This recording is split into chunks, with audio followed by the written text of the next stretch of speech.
Panthers family, what up, though? What up, though? What up, though? Somebody said the song go hard. It's dope, right? It's dope, right? The theme song is hard. The waiting room music does go hard. But what's up, everybody? It's Aaron Duncan here. A Necessary Bluntness Sports Talk, man. Another live stream. It's Tuesday. Welcome in. This is a somber but exciting day, I guess. A lot of guys' future changed today. A lot of guys getting cut across the league. I think 47 times 32. You got over 1,500 guys. Around 1,500 guys do not currently have a job right now in the NFL. So a lot of things have changed. And the Panthers in particular, they made their moves, they made their cuts. We got to talk about it. That's what you're here for. We're reacting to the roster, but welcome everybody in. If you are new to the channel, I make Panthers content most days of the week, a lot of days of the week, probably too many days of the week, but here we are. But regardless, welcome in. If you're not subscribed, please hit the subscribe button. This is your first time catching the live stream. It's a little bit different than my scripted videos. You might have found me from my film breakdown. You might have found me from the Bryce Young highlight video. If you are, this is a little bit more interactive. I interact with the chat. We're going to cover content. We're going to talk about stuff. We're going to get through stuff, but I like to interact with the comments in the chat. It's my time to connect with everybody out there that's watching. Because most of these videos, I'm just talking to a camera. So the live stream, I like to get into the chat, right? So here we go. And if you're watching the replay, shout out to you. Some people talked about how many times I like to repeat myself. I do it for emphasis. Right? I do it for emphasis. I just did it again, just to make sure that point sticks. When I repeat myself, it sticks. So I hear y'all out there saying I repeat myself. But also, you ever heard of a guy freestyle rap? That's what the live stream is. When you solo and you on a live stream, it's like freestyling. You can make a good scripted video. That's like being able to write a good rap song. But when you do this live stream, especially by yourself, it's like freestyling, man, going off the cuff, going off the top of the dome. You know what I'm saying? So it's different, okay? So sometimes we do repeat the words because it's about time for my next thought. But regardless, let's get into this chat. What we do on this channel when we stop in on the live streams, we say, what up, though? So when you stop in on there, I shout you out, say, what's up, though? Andre Alba, what up, though? King Domo, what up? 805 Rick, what up, though? Antonio McClanahan said, like, subscribe, and share the stream, please. Appreciate it. Yes, I agree with Antonio. Y'all do what he said. The Real Sunchild, what up, though? Antonio, what's good? What up, though? Said Vincent said he's excited about Coker. So the chance he's waived tomorrow, but I'm really hoping D&D sees his potential to keep him around. We're going to see. Anybody knows Matthews coming back? We're going to talk about Matthews. Turtle Man, what up, though? Ken Carolina, what up, though? In a league of my own, what up, though? TG Bucks, what up, though? Will Clapp, what up, though? D-Cash, what's good? What up, though? Kent, what up, though? Can't wait till the regular season start. Me either. Rails, what up, though? B Dukes, what up, though? Damani, Muada, what up, though? Real right Panthers Nation, let's go. Chris said the song is hard. It's tough. Tim Nebo, what up, though? My guy, what's up, Doug? What's good, brother? Nick Rosa, what up, though? Hollywood Gamer, what up? Rod Walker, what up, though? Don Kilo says his first time catching a new subscriber. Enjoy your content. Man, I appreciate it, man. Just trying to make some content for the masses, because the mainstream not gonna give us no love. So I'm trying to bridge that gap. I try to show my work too. I'm a fan, but I try to get some. I try to bring some objective content with fans, with some fanship with it. But I like to show my work, so y'all know I'm not blowing smoke. Welcome aboard, my guy Marcus. What's up, brother? What up, though? Tony Pockets, what up, though? Nate Nelson, what up, though? It's a nice hat. Appreciate it, man. I literally just got this today. 47 dropped these. They sold out so fast. I got one more I'm probably going to give away, but it'll probably be giveaway on my Patreon. I'll probably be giving it away to Patreon. members. So I gotta take care of the patrons. Aaron Zimmerman, what up, though? Making the true money. What up, though? J47, what up, though? We're going to talk about TMJ. Y'all talking about TMJ? We're going to talk about TMJ. Kellen, what up, though? Tim Estes, what up, though? Joshua Shelton, what up, though? David Gore, what up, though? Omar, what up, though? We're not in this thing. What up, though? See, I'm still locking in the under 5.5 wins. Okay. Carter, what up, though? Welcome back. So happy that my Bryce Young video did so good. I'm underrated. Hey, man, I appreciate the well wishes for sure. I'm grinding out here, man. Trying to grow. Supernova, what up, though? All right. So, see if it was a fitted. Why does everybody like fitteds? Does anybody even wear fitteds anymore? Snapbacks are where it's at. Not to mention, this is a vintage style.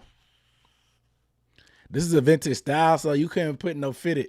You can't put this on no fitted. This the diamond. This the diamond vintage style, man. Come on, man. Can't put this on no fitted. This is snapback only. Said I've already got the freshest hats. I gotta keep the closet full. True one. What up, though? Chance the Fap. I can't believe I said that out loud. You got me.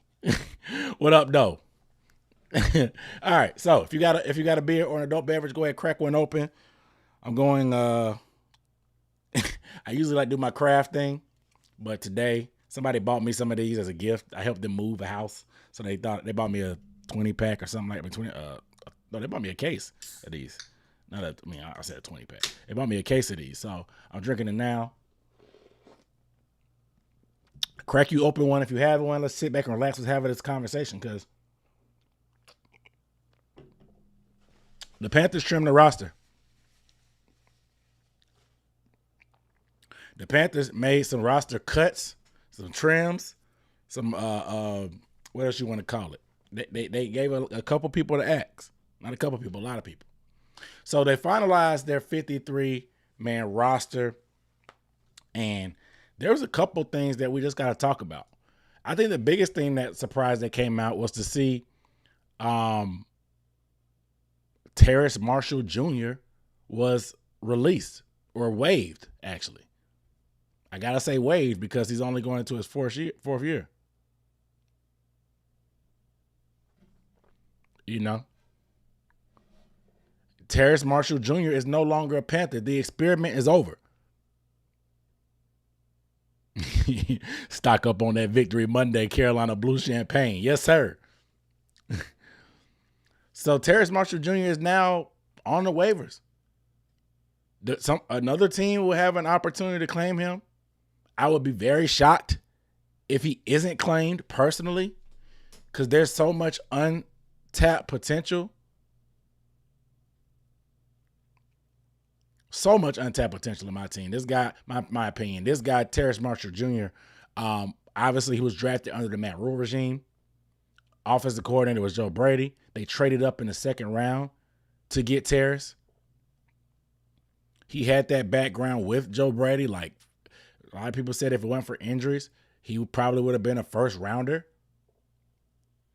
And things have just been a whirlwind for him. He had injuries coming into camp, I guess, and that kind of set him back just a little bit. But from his sentiments, he was fine. And the coaches were kind of doing something to hold him back, per se. Fast forward, Matt Rule's still there. He gets fired in the second year. And then Terrace Marshall Jr. with a lot of changes going on with Steve Wilks, moving on from Robbie Anderson. Terrace Marshall Jr. has a run of quality games as a starting wide receiver for the Panthers. Scored a couple touchdowns, had some catches, was pretty productive. One of the productive runs of the only productive run per se of his tenure as a Panther came under Steve Wilks. And the potential felt like it was going to be there. But the Panthers did not retain Steve Wilks. So you bring in another coaching staff. One that definitely didn't draft Terrace, but the talent is still there. The size, the ability to go get passes up in the air is still there. It's hard to knock the potential. Like I said, projected first round talent when he came out. But under Frank Reich, he's not able to find his way either. They draft a Jonathan Mingo. And although they traded DJ Moore, they brought in DJ Chark. They brought in Adam Thielen. Terrace Marshall Jr. still trying to find his way on the field. Another solid camp. He still doesn't get a lot of playing time. He gets a few opportunities last season, had a few drops, not a ton of action. And then he's a healthy scratch for multiple games. A healthy scratch for multiple games. And it was just mind-boggling and puzzling how this guy could go from being a second-round pick to a healthy scratch on multiple occasions. Word comes out that Terrace Marshall Jr. is not happy. He wants out. The Panthers give him permission a few days before the trade deadline last year to seek a trade. Reality is often disappointing, and there were no trade partners out there for Terrace. So he sticks around, doesn't really say much. You know he wants out, but whatever. What happens? Because it's just weird. Because and Omar saying it. He had a game where he had 9 catches. I think the Vikings game. He led the team in catches that game. But then he ends up being a healthy scratch. Like shortly after that. So just a weird situation of not knowing what's going on behind the scenes. And then lo and behold, come to this year. A fresh start. A new regime in the front office. Another front office that didn't draft him. Another coaching staff that wasn't a part of drafting him. But Terrace Marshall Jr. puts together probably the best training camp that he's had of his career. And you've probably said, oh, Terrace has done that plenty of times. As somebody that goes to training camp on the regular, this was easily the best training camp and preseason that Terrace Marshall Jr. has had in his career. They finally start using him like the big wide receiver that he is. He shows out in practice, makes a play on the regular. The joint practice, when the number 1 receiver was out, he decided to step up against some of the best corners in the league, making plays, looking like a force. And so it got really confusing. Would Terrace stick around, showing that, okay, hey, under the right coaches that actually want to give him a chance, he'll be able to make something happen? And here we are now, fast forward, they were shopping him around, but again, no suitors.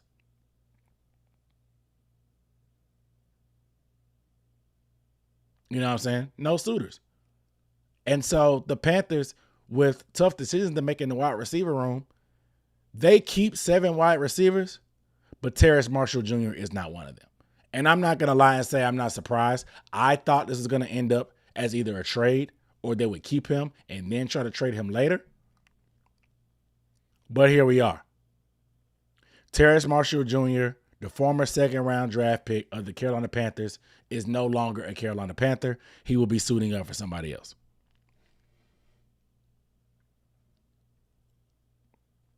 And so the question, it begs to be asked, what if? What if? What if Terrace had got a chance? Would it be good? What if Terrace goes to a situation that's way better with more stability? What if he goes to the Bengals and plays with Joe Burrow and Jamar Chase, his former college teammates? What if he goes to the Buffalo Bills, who need receiver help? They have Josh Allen. They has Joe Brady, who coached him in college and was part of the regime that drafted him.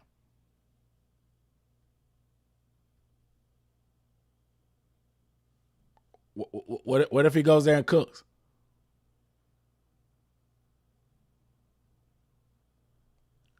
That I can't help but feel that way. We've seen it happen time and time again. The the toxic nature and the instability and just just everything that comes with this Panthers organization since David Tepper has been the owner makes certain players not live up to their potential, or one way or the other, they get let go and they go somewhere and they shine. It begs the question. It begs the question. We'll see. We gonna see. Y'all know what I say. We gonna see. But there's just a lot of untapped potential there that we'll never know. So he still got to show up, Dunk. He does. He does.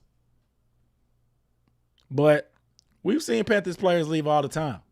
Somebody brought up Brandon LaFell, how he struggled with us, and then he went to the Patriots and Tom Brady, and didn't he win a ring? Didn't LaFell win a ring? It just happens, man. We like the good luck Chuck sometimes. The Panthers are like good luck Chuck sometimes.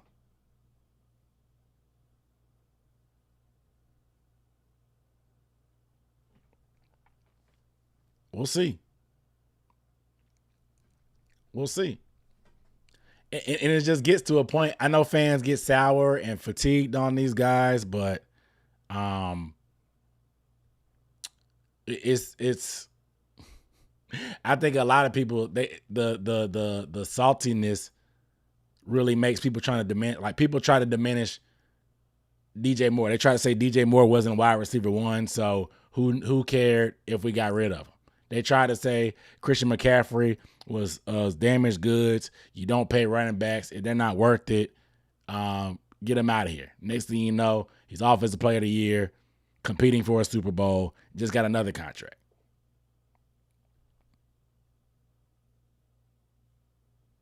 So we're going to see. We're going to see, man. We're going to see. You just never know. The NFL is a crazy league. It's a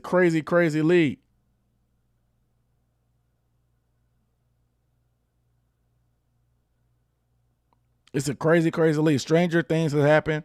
Sometimes fresh starts can go a long way.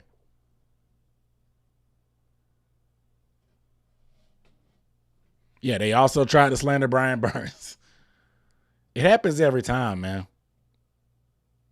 It happens every time. But it is what it is. Terrace Marshall Jr. has been cut. But I talked about the Panthers keeping 7 wide receivers, which is a big shock to me.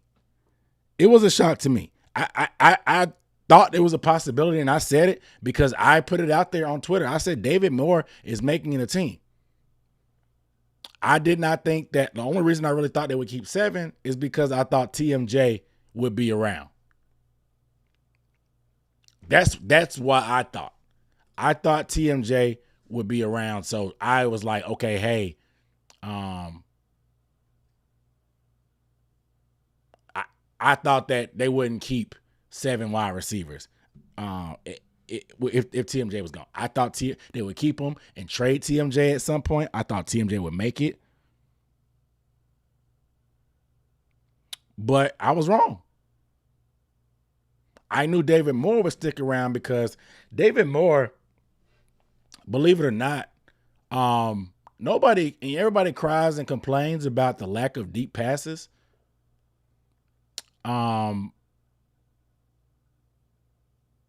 The thing about David Moore is nobody caught more deep passes in practice this preseason than David Moore.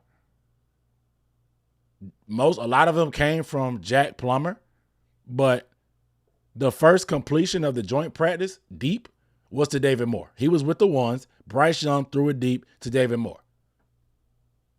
David Moore has a background with the Seahawks and Dave Canales. David Moore played in Tampa last year under Dave Canales. David Moore plays pretty much every special teams. He's a gunner. And for a team that's missing their best special teams ace, Sam Franklin, that's valuable. That is valuable, believe it or not. And you guys may not, what's so special about special teams matter, guys.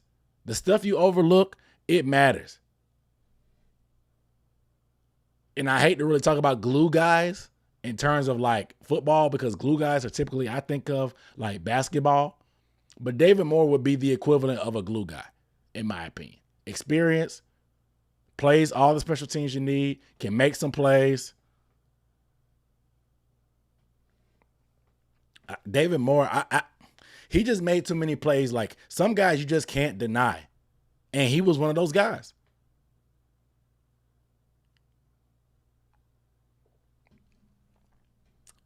You know what I'm saying?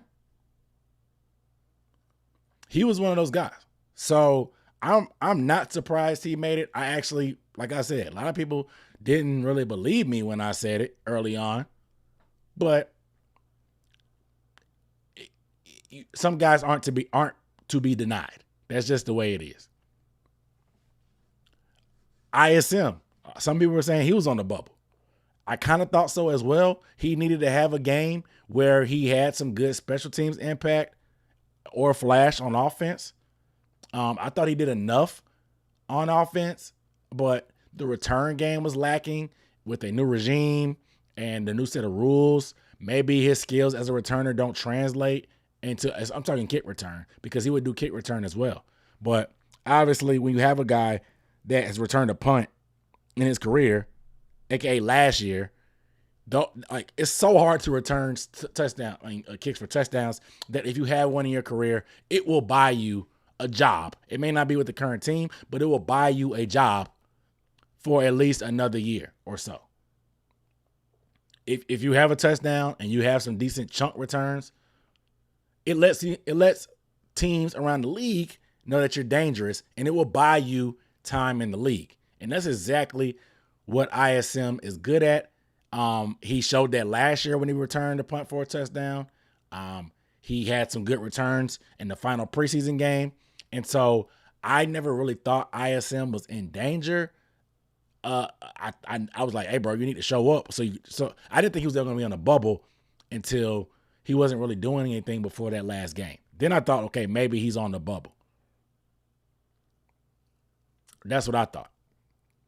But I never thought that, he was going to be cut. I thought that, okay, hey, don't make it a tough decision for them.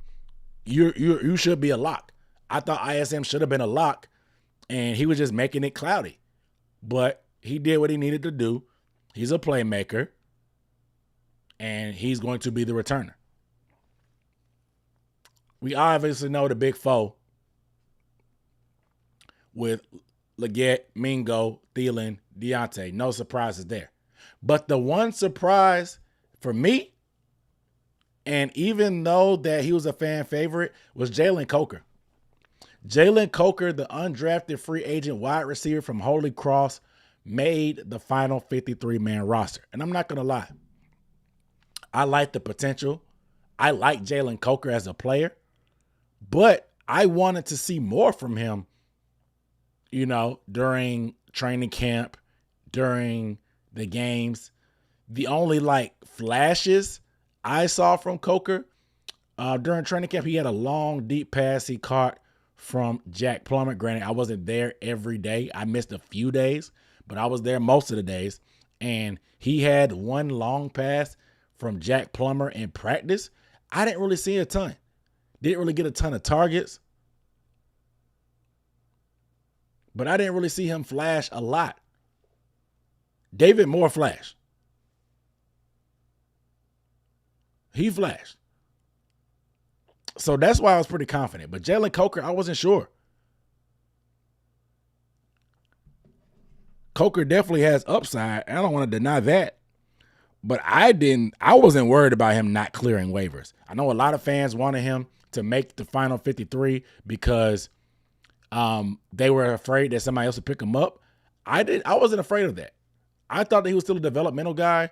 I think that the Panthers, we have a competitive wide receiver room, but we're still, I would say, below average overall as a group, talent-wise overall in the league.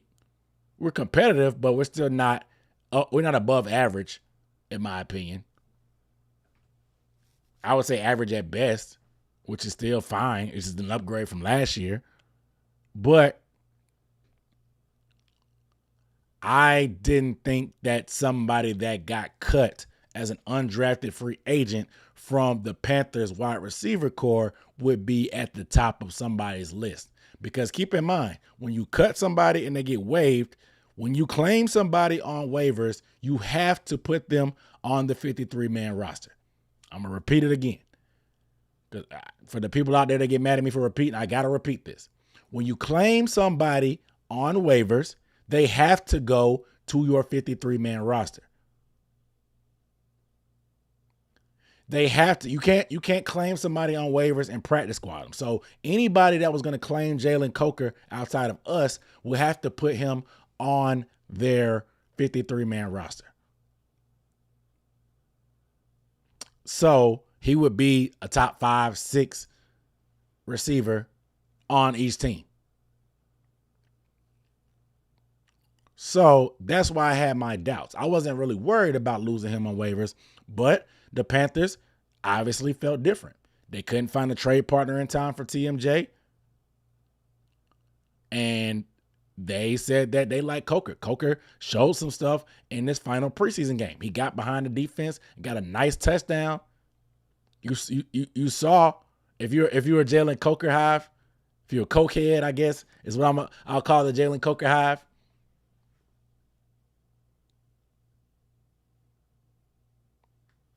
You saw what you wanted.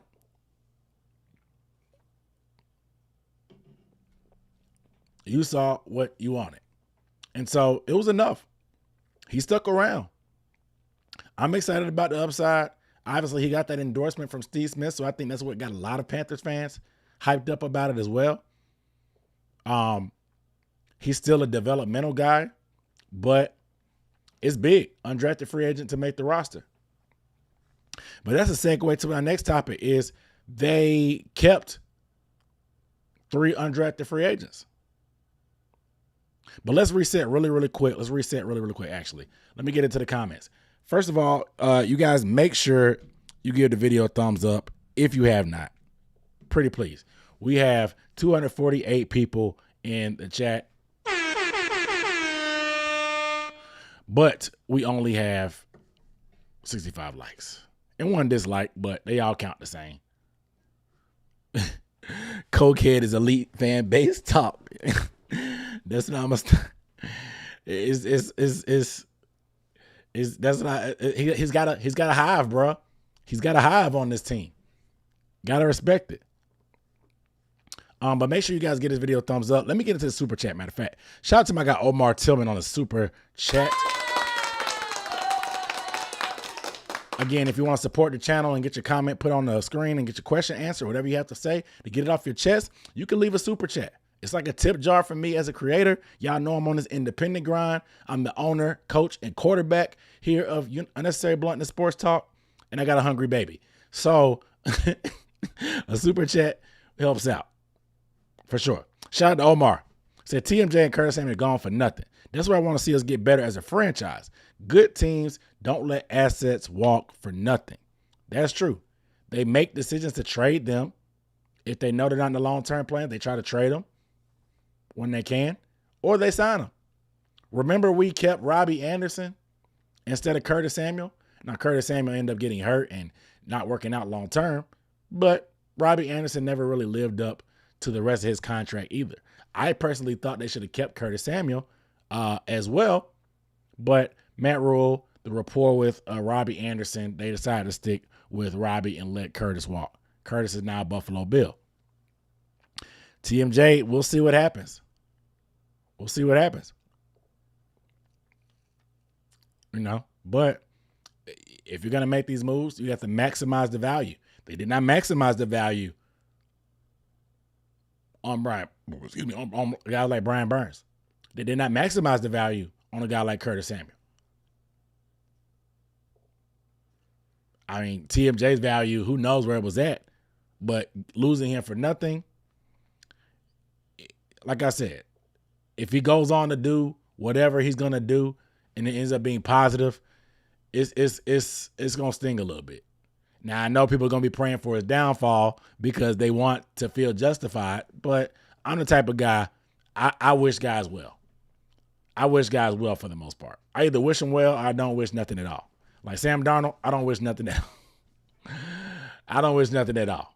I'm not going to wish him well. I really don't care. I don't care. But TMJ, I do wish TMJ well. This camera a little bit. So I can see a little bit more of my shirt. Ooh. So sensitive. Sensitive. Dang.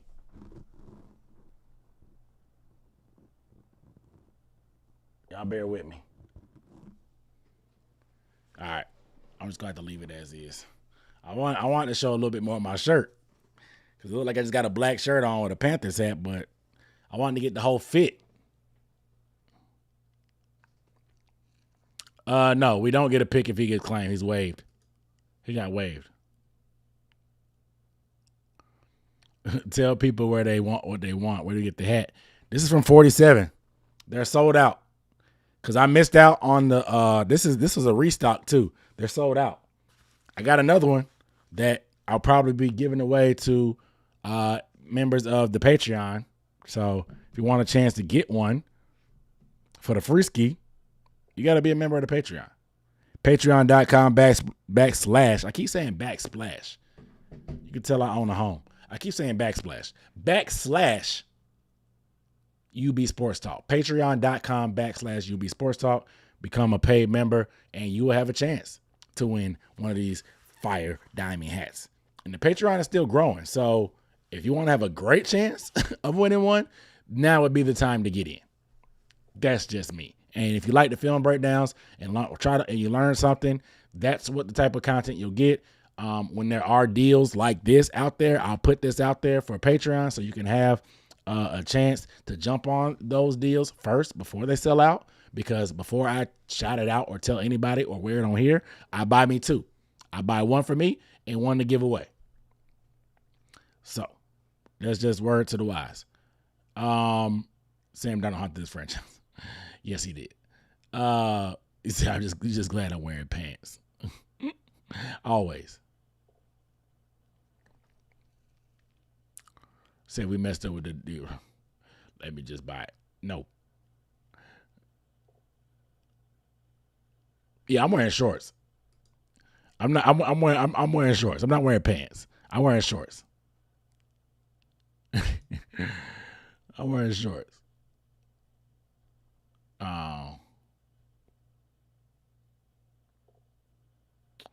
Yeah.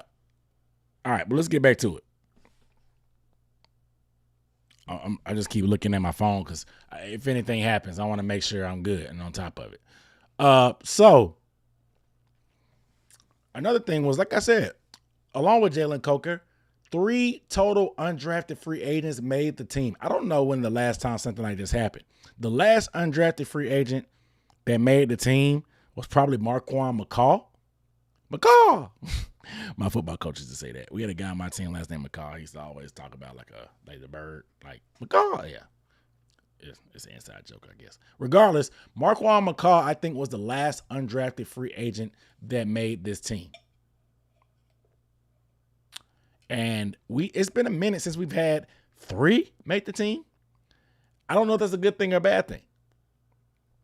Because it's good because, hey, you found gems, right? Like outside of using draft capital, you found gems that are cheap, that can maybe develop. You know what I'm saying? Like, maybe, but no. Like, or you can be like, oh, the Panthers are so bad, 3 guys that didn't even get drafted made the team. So it just depends how you want to look at it. But for me, I'm going to take the positive road because what I've seen from these guys, yeah, McCall just got waived.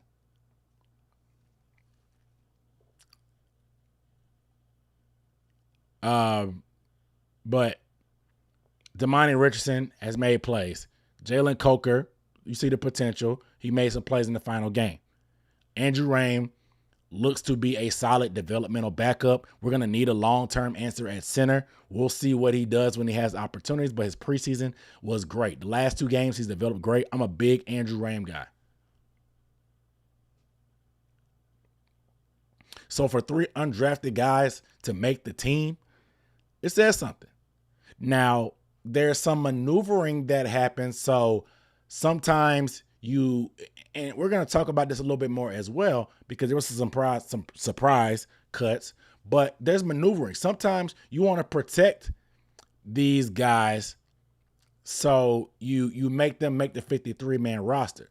And the rules are, if you've waived somebody, they're subject to waivers.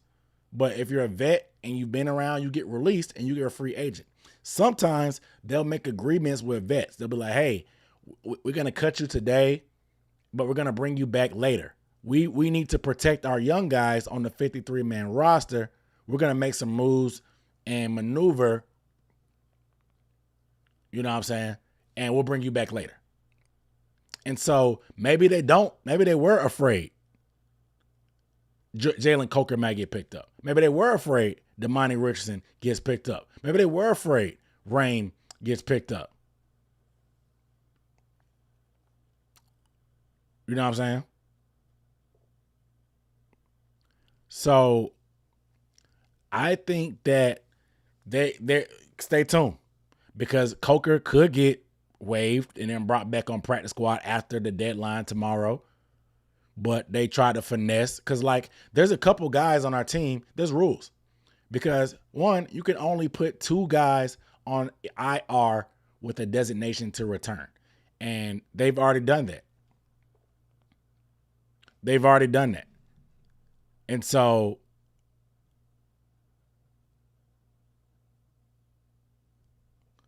there's certain maneuver.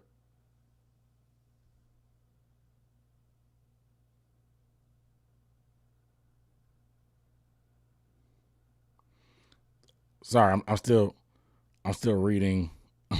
I'm getting news. As we speak. So sorry. I apologize. Just bear with me. There's maneuvering to be done. So 2 people can go on injury reserve. In the Panthers, I think Dane Jackson is one. And who was the other one? Who was the other one that they did?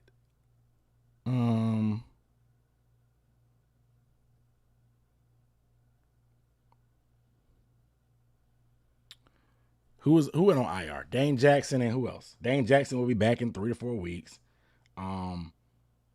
Obviously, Jonathan Brooks, he's on the NFI list, so that's a different list. But give me 1 second. I'm sorry.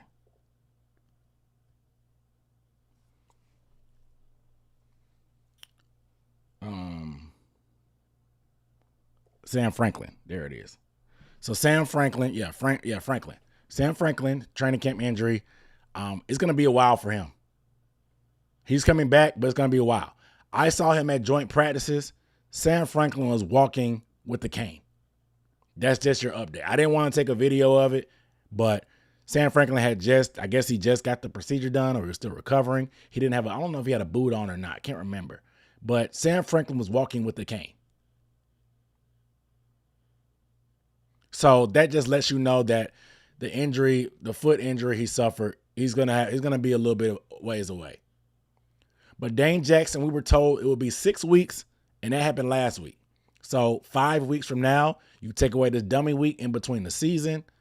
So this will be 2 weeks after. It was the 19th when that announcement came out. So it's been a week now. Another week from now will be next weekend. And so roughly 3 to 4 games, Dane Jackson's going to be out anyway. So they decided to put him on injured reserve. So those are your 2 guys for IR. You can only do 2 guys like that to designate to return. But after you have to put everybody else, if they're hurt, they have to be on your 53. Because if you cut them, somebody can come get them. So I'm thinking Cade Mays. Cade Mays had a pretty serious shoulder injury. Will he go on IR? You get 8 people to put on IR to bring him back. Will Cade Mays go on IR? We'll see. Jaden Crumity, our draft pick, he got hurt. Will he go on IR? We'll see. Because if you put them on IR and stuff like that, it opens up roster spots so you can bring back certain guys. So maybe they wanted to protect the undrafted guys for now, and then they'll maybe cut them and put them on practice squad. So pay attention. Don't be surprised if you see more moves for guys, the young guys, like Coker, Rame, or Richardson sometime soon. I'm just saying. Because I know surprise cuts like Jordan Matthews had fans mad. Jordan Matthews, the former wide receiver from Vanderbilt, played, he's like 30 years old, made the conversion to tight end, caught a touchdown with the starters. Had been around for a couple regimes and finally got some opportunity because of injuries. Him and Jatavian Sanders did the lion's share of the first team tight end duties the past few games. And so Jordan Matthews, who had a solid amount of catches in preseason, fans were pissed off that Jordan Matthews was let go. They were pissed off. Halfway because he was let go, but the other reason is because Ian Thomas was retained. Yes, Ian Thomas has survived another cut day. And I'm not sure Ian is anybody's favorite at this point. I think people are just fatigued with Ian. Ian Thomas was supposed to be the heir apparent to Greg Olsen. I'm under the impression that maybe he had some more potential than he's shown in the receiving game. But I think the injury to Greg Olsen's foot in Ian Thomas's rookie year really stunted his development. Some guys, they can get better by playing, getting experience, learning on the job. I think Ian Thomas was a guy that did not need that. I was a guy that think Ian Thomas needed to sit and watch. Learn from a Greg Olsen. While Greg takes it on, you learn behind him, pick up some skills, and then keep it pushing. Unfortunately, Ian was sprung into starting duty because Greg was hurt. I'm sure Greg was rehabbing more than anything.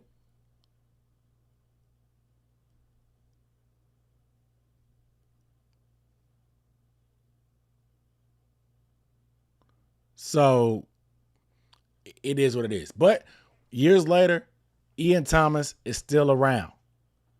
We're talking, 3, 4 coaching regimes, a couple GMs. People are trying to figure out why. Clearly, Ian Thomas is doing something right. He's taking multiple pay cuts. I'll say that. But clearly, he's doing something right. Now, let me explain to you guys why Ian Thomas is still a Panther. And I know it pisses some people off so bad. Like there's an uproar on Twitter. And that's where I spend a lot of my time on Twitter. There's an uproar. People are saying, you cut Jordan Matthews, you kept Ian. You have JT Sanders now that's shown flashes. Is running with the ones, made catches. So what? He can't block that much. We've had blocking tight ends for years. Let's get somebody that can catch passes. We have Trimble. Trimble's a solid blocker. Why do y'all keep talking about Ian's blocking ability when we have Trimble, who's a good blocker? I'm gonna tell you one thing, man. Blocking is a lot more valuable, and this is not stop. This is not an Ian Thomas endorsement. This is not an Ian Thomas endorsement before I keep it pushing. If you've been subscribed long enough, you know me and Ian Thomas. I don't hate him. I just don't slander that man like that no more, bro. I can't. I ain't got enough disdain left in my heart. I've changed my ways. I'm critical, but I don't like to get personal. I don't hate any players on the team. Like I said, only player or former player I may feel some type of way about at this point is Samuel Darnold.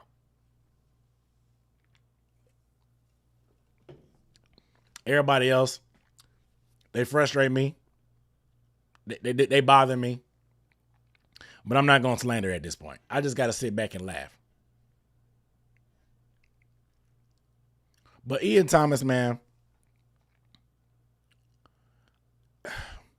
one, we're going to run the ball a lot, allegedly. So wouldn't it make sense to have the best blocking tight end on the roster stay around? And people are saying, like, can't we find some other tight end to do this? There's not plenty of blocking tight ends in the league. Yeah, but they're one-dimensional. Ian is rather one-dimensional, but Ian is still a solid athlete. He's a willing blocker. It's tough. And shout out to my guy, 4-Man Rush. He put it out there. He said that Ian Thomas has been around long enough that you have to start blaming the tight ends that they brought in for not stepping up and being better than him. Because one, blocking is his claim to fame. Two, those guys don't block good enough to take reps from Ian Thomas. If they block better, Ian wouldn't be a factor. If JT Sanders could block, Ian Thomas wouldn't be a factor. They would run with Tommy Tremble and JT Sanders. But JT Sanders cannot block right now. I'm sorry. I showed you the film. I showed you the film. I'm not just making this up. I showed you the film. I showed you pre-draft the film. I showed you in preseason. I showed you the film. He's not there yet. People want him to be tight end one. He's not there yet. He'll play a lot, but he's not tight. You have to be able to block to be tight end one. Like a block a little bit. You don't have to be a stalwart, but you have to block a little bit. JT Sanders isn't there yet. Does he get there? Who knows? But he's not there yet. Definitely not on Ian Thomas' level yet. And if that sounds bad, it's the truth. You may not think Ian Thomas is an all-world blocker, but JT Sanders is not on his level as a blocker yet. That's just is what it is. You can love JT Sanders as much as I do. If JT Sanders switches to number 0, I'm buying the jersey. In processed blue. A processed blue jersey for number 0 with a tight end is so dope. I'm buying the jersey. But I'm still here to tell you the truth that he is not there yet as a blocker. That's just the truth. You know what I'm saying? Tommy Tremble, yes. Tommy Tremble is a solid blocker. He still has some growing to do as a blocker. He's a willing blocker, but sometimes he gets smoked. He's a better blocker than JT Sanders, not as good a blocker as Ian, but Tommy Tremble is a good blocker. He's starting caliber tight end blocking level. Like he's definitely solid there. I really like Tommy's blocking. I think it's good enough. Receiving, there's still some untapped potential. He's there. I think Tommy Tremble, if healthy, is tight end 1 this year. But like you said, they're not that much better of receivers at this point to keep Ian off the field either. You're not as good a blocker. So Ian's blocking may be here, and their blocking is down here. There's a gap. So that gives Ian a leg up. When it comes to receiving, although Ian Thomas doesn't bring much at all, they're not some top-notch, especially Tommy Tremble is not some top-notch tight end in the league from a receiving factor. I think JT Sanders' upside is going to be way better. But the gap in the receiving is not big enough to make up for the gap in the running to the point that Ian Thomas is expendable. Nobody has done enough to make Ian Thomas expendable. So he's going to be around until the tight ends step up and make Ian Thomas expendable. That's just the truth and the reality.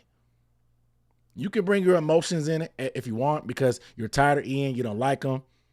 I have been disappointed with the prospects of Ian as a Panther. But that's just the truth. We're going to talk about some people on the waiver. That's the last segment. That's the last segment. We're going to talk about who out there is on the waiver wire. That's the last segment. But we're talking about the cuts and the roster and people hating Ian Thomas. That's just the truth, though.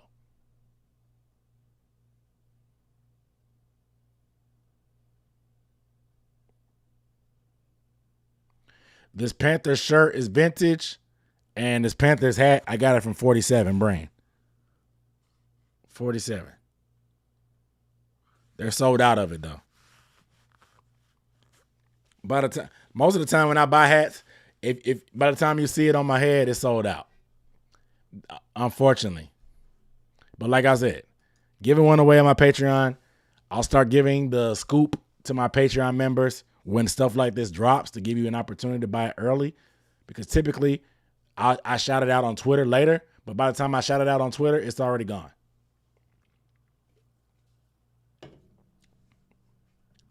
Because people see me wear it and they ask me about it. And if it's open at all, I tell people. So it's obvious we're not throwing Ian's on the field, though. It's not obvious. They try to throw. He's just not a threat. He's not like, he's not like, you know what I'm saying? He's not like, oh, Ian's on the field, run play. No, he's just not effective. He'll run routes. He's just not effective. What's the beef with Sam Darnold? Sam Darnold's not good. Matt Rule lied to us. And they sold it like Sam Darnold is just not good. He's the epitome of everything wrong with quarterback evaluation, in my opinion. And how certain quarterbacks get time after time after time after time.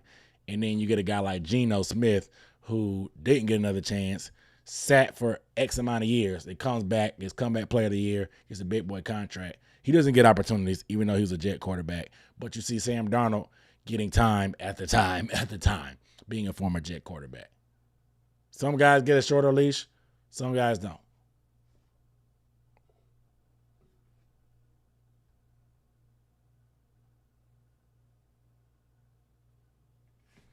Yeah.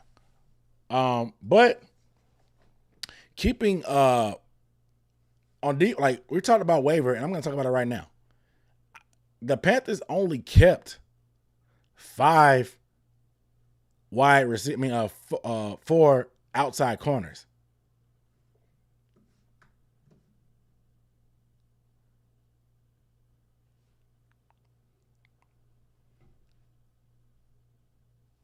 They only kept 4 outside corners. And it ain't just that with Sam. Sam is just like mind numbing. Like, I don't know what they saw in him. And I think what they bring him in and giving him that 5th-year option, like I'm not hating on guys getting paid. He didn't choose that. Scott Fitter and Matt Rule did. But I think it just hindered stuff for us. But the Panthers only kept 4 edge rushers and 4 outside corners. So like when I see stuff like that, that's not normal. Ding, ding, ding, ding, ding. Like I said, I don't have insiders. I get a lot of things right. I get some things wrong. Like I didn't think Coker would make the team. But I can read tea leaves. You know, I have hunches. I can read tea leaves, all that stuff. You know what I'm saying? I ain't got no crystal ball, but I try to put 2 and 2 together. I try to make 4. You know what I'm saying? I'm out here just trying to make 4. Putting 2 and 2 together. You know what I'm saying? I put that on a t-shirt. I'm out here trying to make 4.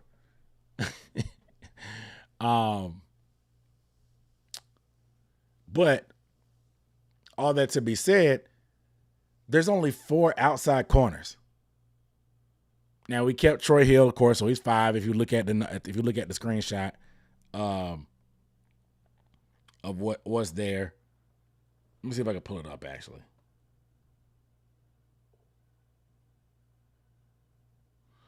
Give me 1 second. I'll put the defense up on the screen.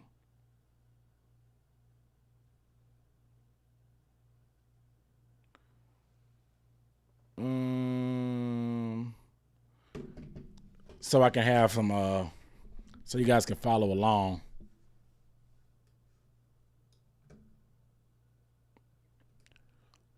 So, look at these corners. You got J.C. Horn. You got Michael Jackson. You got Troy Hill, Deshaun Jameson, and Shaw Smith-Wade. Okay? So, J.C. Horn and Michael Jackson, outside corners. Troy Hill, he's a nickel. He doesn't play outside. He's a nickel. So, that's one down. Deshaun Jameson, outside corner. Shaw Smith-Wade, outside corner. Thought he was drafted to play nickel, but because of injuries, outside corner. Now, mind you, Dane Jackson went on IR. Lamar Jackson, he went on IR. He got waived. He'll have to get like an injury designation, I think a settlement, to come back. So it's a little bit muddy with Lamar Jackson. But I don't know what's going to happen, but there's going to be changes.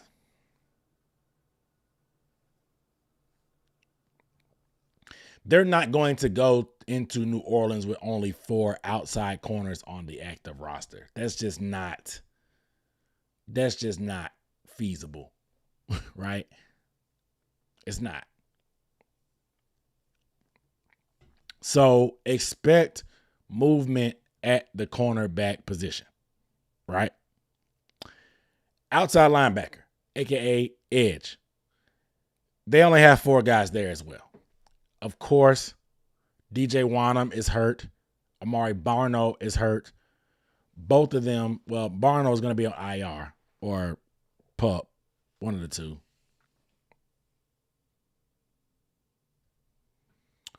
And of course, what's the guy's name?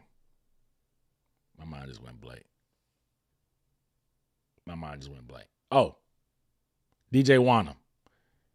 He has that quad procedure. He's a little ways away, according to coaches. So they're thin there too. This would be spots I expect them to address on the waivers. Who? We'll talk about potentially who. But these are 2 spots. But also 7 defensive linemen. 7 defensive linemen.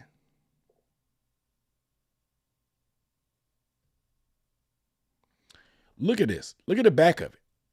LeBron Ray, Jaden Crumedy, Jaden Peavy, excuse me.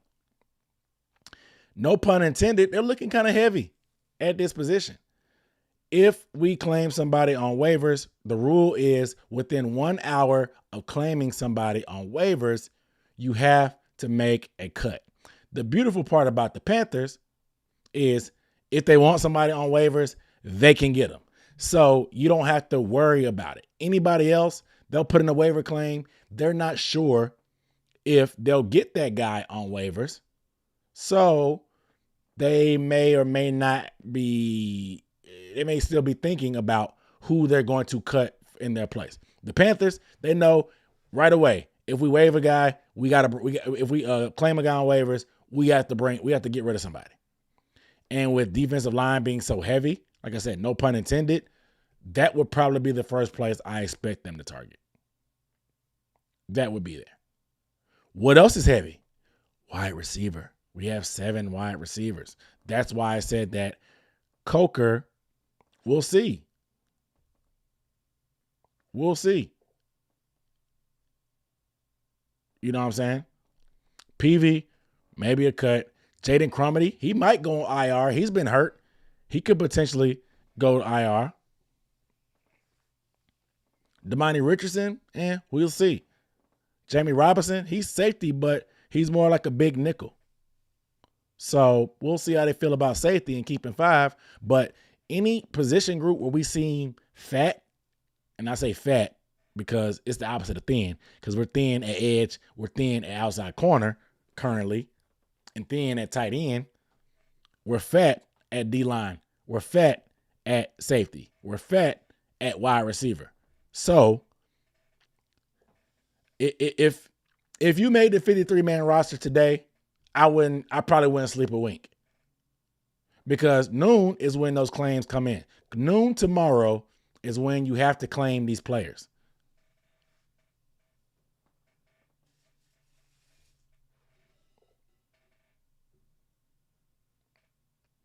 We didn't hear about ISM's injury. I'm not sure. He could. I guess he could. It's a foot. We didn't get anything concrete. They don't have to. The thing about preseason and training camp, you don't have to put out official injury reports.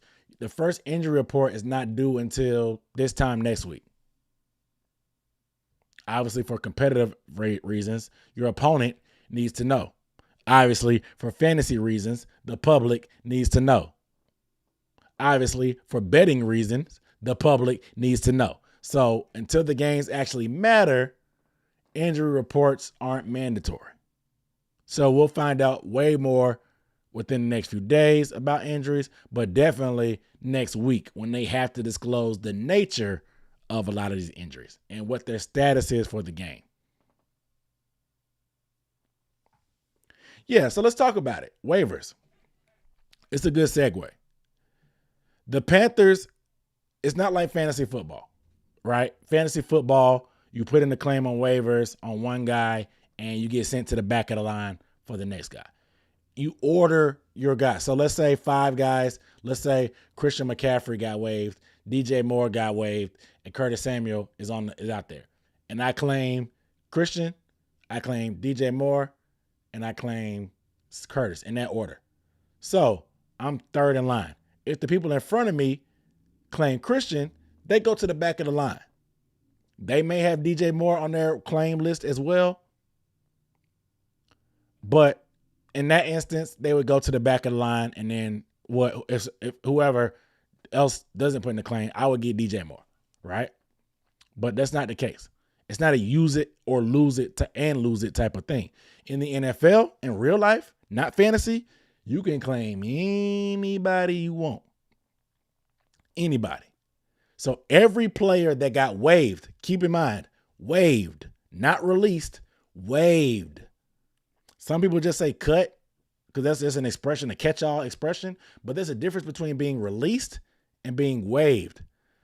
If you're waived, you have 4 seasons of less of experience. If you're released, you're a vet and you have more than 4, right? So again, 4 or less, you get waived. 4 or more, more than 4, you get released. If you're released, you get to pick your team. You can pick any team in the NFL that wants you and you want it. If you get released, you're free to go. If you get waived, you have to go through waivers first. So TMJ is not a free agent yet.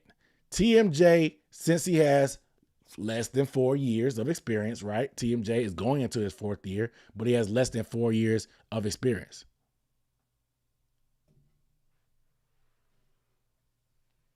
Right? So TMJ will go through waivers. All 32 teams, except the Panthers, obviously. So 31 teams will have a chance to claim TMJ on waivers. They have a chance to claim TMJ on waivers. Meaning, if they want TMJ, they put in a claim. And the priority order is the draft order. Right? Keep up with me. So the waivers, every team in the league has a chance to claim a player. You following me? And so the waiver order is the draft order. Trades and stuff doesn't matter. The Panthers were the worst team in the league last year. So we had the 1st round draft pick. We just traded it. But when it comes to waivers, you don't trade away your waiver claim. We're first in waiver claim. And we will be first until week 4. At week 4, they reshuffle the order based on record. Again, the Panthers were the worst team in the league. They earned the first overall draft pick. They just traded it away. But since they were the worst team in the league, the waiver order goes in the draft order. Just because the Bears had our first overall pick, they don't get that first waiver claim. The Panthers do. Right? So in that draft order, TMJ will go through all that. Who was number 2? I don't know who number 2 was. The Cardinals or something? I don't know. But every team after the Panthers will have an opportunity to claim TMJ. And when they claim him, you pick up their contract as is. You don't have to agree to a contract. You pick up their contract as is. So if TMJ was making $1 million a year as a Panther and the Bills claim him tomorrow, the Bills will claim that contract that the Panthers are paying him, and they will pay him the rest of that contract. Right? They don't have to agree to anything. TMJ doesn't have a say-so. Yeah, they probably talk to their agents and try to make sure that they're good and they'll show up and it's all copacetic. But the players don't really have a say-so. Washington is number 2. Okay. Players don't have a say-so. You go where you get claimed on waivers. So, all that being said, the Panthers can pick, literally, since they have the first, nobody can pick ahead of them. So anybody that got waived, they can take them. If the Panthers wanted to, there's players out there that got waived. If the Panthers wanted to, like hypothetically, this would never happen. But if the Panthers wanted to completely flip their whole roster, they could claim 53 guys tomorrow and get rid of all 53 guys that we currently have on this piece of paper. All these 25 names, they would never get rid of Derrick Brown. They would never get rid of J.C. Horn, all that. But if they wanted to, that's just the nature of being first overall in the waiver order. If they wanted to get rid of everybody on the team and pick whoever they wanted, they could. Remember, if they put in a waiver claim, you have to put them on your 53-man roster. They can't go to practice squad right away. You have to put them on your 53-man roster. And so you have 1 hour from the time that you claim them to cut or make, you have 1 hour to make room for them. And the way you make room, you can cut them, you can put them on IR, you can do whatever. Am I able to find a list? That list is huge. Again, 1,500 people got cut, released, or waived today. That waiver list is huge. I don't have access to it. Maybe out there somewhere. I don't have it from across the league. But again, the deadline to put in your waiver claim is 12 p.m., aka noon, tomorrow. That's the cutoff. At noon, that's when the claims go in. So you have to put in a claim before then. But once they go in, they go in.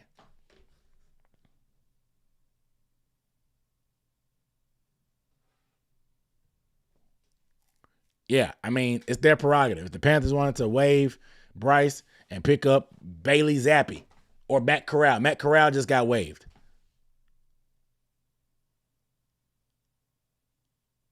Matt Corral just got waived. The Panthers wanted to get rid of Bryce and go get Matt Corral. They could. Nobody would have dibs in front of the Panthers. The Panthers have first dibs on every player that got waived. Again, they just have to make room for them. 12 o'clock p.m. tomorrow is that cutoff. So tomorrow, this time tomorrow, we'll probably start hearing some news about who was claimed.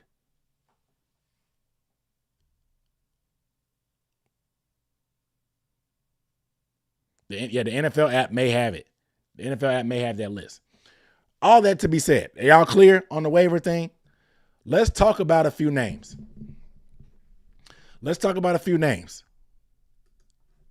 Somebody says they're edge worth getting. Okay, so let's talk about it.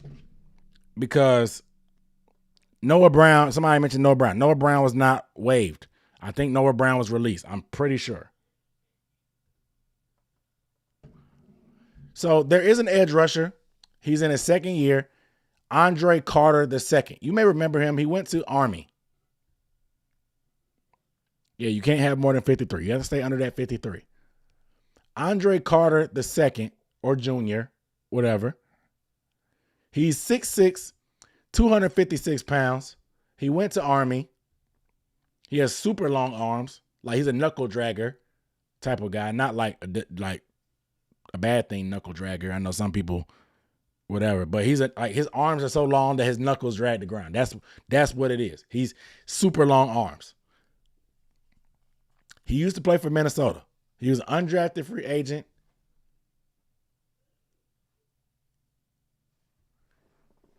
Yes, they kept Andrew Raym. But Andre Carter, 6'6", 256, went to Minnesota. Played for Minnesota for 2 years. Well, last year. He got released. He can stand up, has long arms. His knocks are, can he play standing up full time, for one? Two, he's light. 256 pounds is not heavy at all.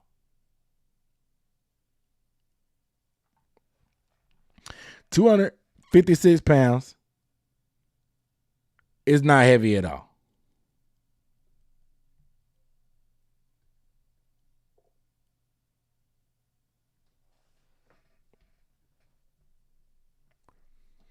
Especially at 6'6". He's very, very light in the pants, does not have a lot of nickels in his pocket. Whatever expression you want to say, he needs to gain weight. His strength or lack thereof can sometimes show up on tape. I went and watched his last preseason game. He had a sack, fumble, another sack in his final preseason game. He flashed in that final game, but he's gone. He needs to gain weight.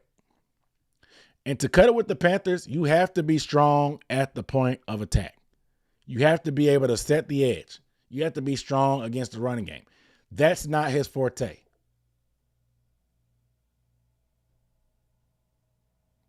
That's not his forte, right? I also want to see him be more violent. He's not very violent. When I say violent, I mean with his hands.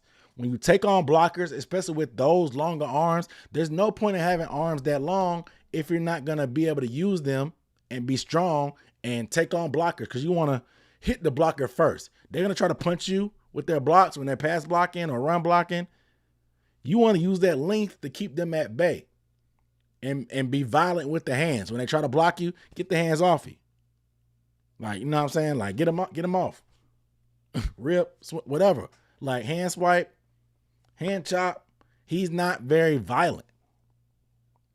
And that's something that you need to be in this Avero defense. He has a type, believe it or not.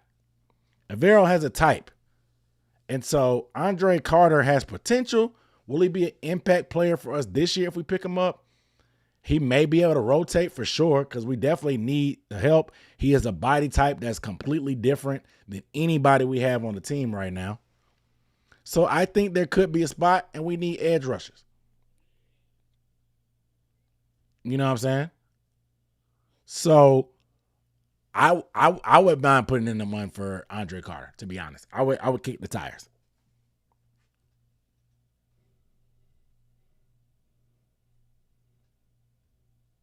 I would kick the tires. But 6'6", 256, we like it. Sticking with the edge rushers, shout out to Clemson, KJ Henry. KJ Henry was an edge rusher. He went to Clemson. Shout out to the Clemson fans out here. KJ Henry, you probably are familiar with this game.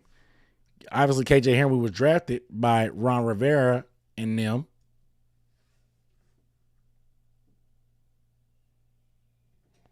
But he's not as big of an athlete, of course, as Andre Carter. But he's 6'4", solid size. Not an amazing athlete, but he had some good production in preseason, had a decent shot in some snaps that he had last year. I think that him being cut by the Commanders was very surprising. I do not think he clears waivers. If the Panthers want him, they can easily get him. So keep in mind, when you see players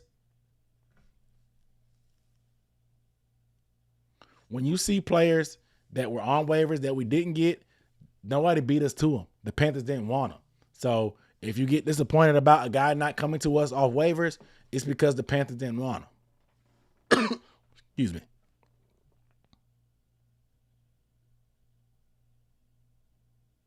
So you know what the deal is.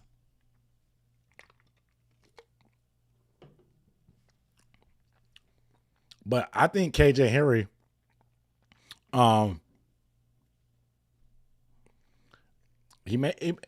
they think they may have a shot for him clearing, and him going to the practice squad. We need pass rush depth. My question on him is that can he stand up? Because the Washington Commanders, they don't run a 3-4. The thing about Minnesota, they run a similar 3-4, so Andre Carter system fit, it works. KJ Henry is the system fit. Can he stand up and play the end full time? Can he like I said, have the violent hands to take on blockers, hold at the point of attack, hold up against the run?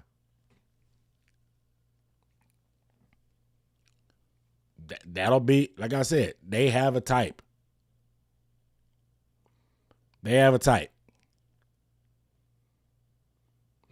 So guys like Andre Carter and Henry will be interesting to see what moves they make, to see if that's their type. Right? But again, we gonna see. Another one is Jalen Darden. Now, Jalen Darden is a wide receiver. I think he was with the Browns. But the reason why I want to point him out, he's a smaller, quicker guy, 5'8". Like I said, he's a quicker guy, former 4th-round pick in Tampa, 25 years old. He has background with the Bucs, background with Dave Canales.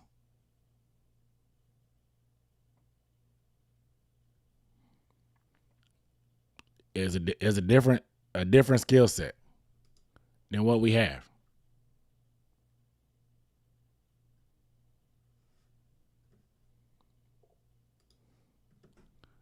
Like I said, different skill set from anybody else we have on the roster.